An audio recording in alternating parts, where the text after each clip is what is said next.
आपण आता पहिल्या प्रकरणामध्ये आलेखानंतर एक नवीन पद्धत शिकणार आहे, एक सामायिक समीकरण सोडवण्याची। ती जी पद्धत आहे त्याला आपण म्हणतो क्रॅमर रूल। आता काय आहे हे, कोण होते तर हे एक मॅथमॅटिशियन होते, एक गणितीय होते, त्यांनी ही पद्धत शोधून काढली। मग त्याच्यामध्ये शिकत असताना आम्हाला कसं समजेल ही आपण एक सोपी पद्धत त्याच्यातून शोधून काढली।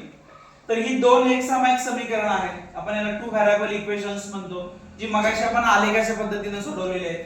आता याच्यात सोडवत असताना मी तीन भाग केलेले आहेत, पहिला सहगुणक, दुसरा सहगुणक आणि तिसरा सहगुणक। आपण त्याला म्हणतो पहिलं चल, दुसरं चल आणि शेवटचं स्थिर पद, असे तीन भाग केले, 1 2 आणि 3। आता याच्यामध्ये आपल्याला काय काढायचं असतो, d काढायचा असतो, dx काढायचा असतो आणि dy काढायचा असतो।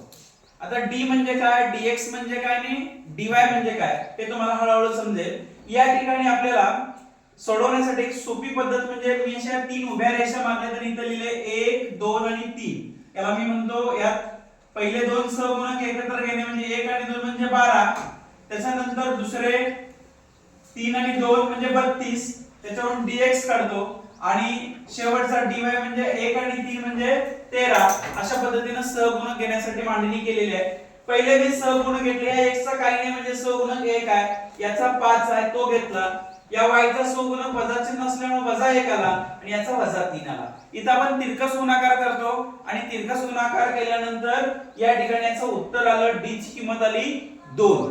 तिरकस गुणाकार चिन्हांचा वापर आपल्याला योग्य पद्धतीने करावा लागेल। त्याच्यानंतर dx मध्ये म्हणजे 32, 3 आणि 2 याचे सहगुणक 1 1 आहे स्थिर पदाचे, याचे सहगुणक मागासारखे वजा 1 आणि वजा 3 इथे घेतले, यांचाही तिरकस गुणाकार केला।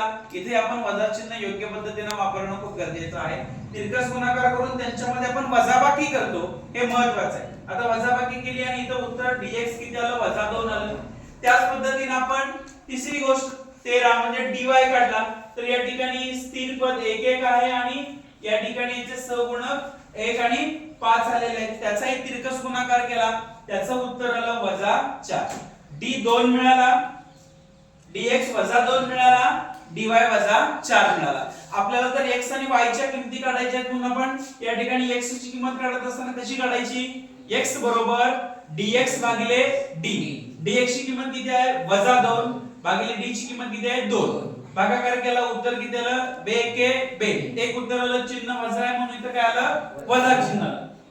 y ची किंमत काढत असताना dy भागिले d, dy ची किंमत किती आहे, वजा 4 आहे आणि वजा 4 भागिले d ची किंमत 2 आहे, बे दुनी 4, 2 उत्तर आलं, पण इथं वजा चिन्ह असल्यामुळे इथं वजा चिन्ह लिहिलं, y बरोबर किती आलं, वजा 2।